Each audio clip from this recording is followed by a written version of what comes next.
जम्मू कश्मीर में आतंकियों के हौसले बुलंद हो रहे हैं। कश्मीर में आतंकी घटनाओं के बाद आतंकियों ने अपने पैटर्न में बड़ा फेरबदल किया। आतंकियों की नजर अब जम्मू में टिकी है। एलएसी पर पहले से चीन के साथ विवाद है।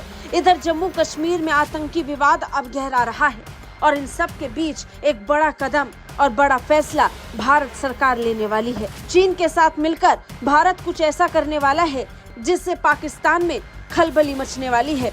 पाकिस्तान को लगा कि वो चीन के साथ मिलकर भारत को घेर लेगा। युद्ध की स्थिति होगी तो पाकिस्तान के साथ चीन खड़ा होगा, लेकिन ऐसा नहीं है। चीन भारत के साथ युद्ध नहीं चाहता है, वो बातचीत चाहता है।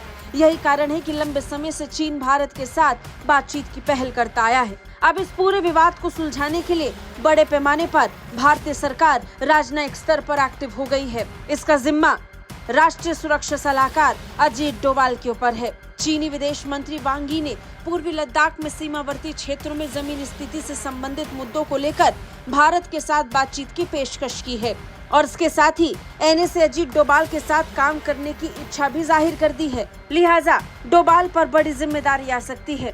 डोभाल को भारत चीन सीमा प्रश्न के लिए विशेष प्रतिनिधि के रूप में पुनर्नियुक्ति पर एक बधाई संदेश में वांग ने कहा कि चीन और भारत एक ऐसा रिश्ता साझा करते हैं जो द्विपक्षीय सीमाओं से परे है और वैश्विक महत्व को बढ़ाता है। बता दें, हाल ही में भारत सरकार ने चीन के साथ सीमा विवाद को निपटाने के लिए अजीत डोभाल को बड़ी जिम्मेदारी दी है।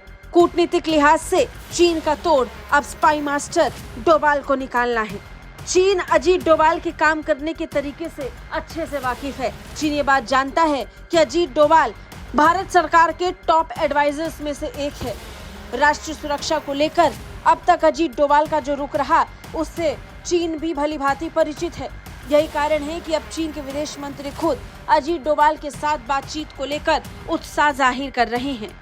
चीन की सरकारी न्यूज एजेंसी शिन्हुआ के मुताबिक वांग ने कहा कि वो दोनों देशों के नेताओं द्वारा बनाई गई महत्वपूर्ण समिति को लागू करने, सीमावर्ती क्षेत्रों में जमीन स्तर पर स्थिति से संबंधित मुद्दों को उचित तरीके से संभालने और सीमावर्ती क्षेत्रों में शांति और सौहार्द की संयुक्त रूप से रक्षा करने के लिए डोभाल के साथ हाथ मिलाने के लिए तैयार है।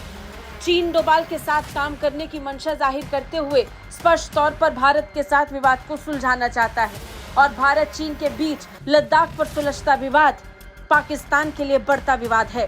पाकिस्तान कभी नहीं चाहेगा कि भारत चीन के बीच दोस्ती हो या फिर विवाद निपटे। लिहाजा पाकिस्तान के लिए मुसीबत चौतरफा होगी। ब्यूरो रिपोर्ट, भारत तक।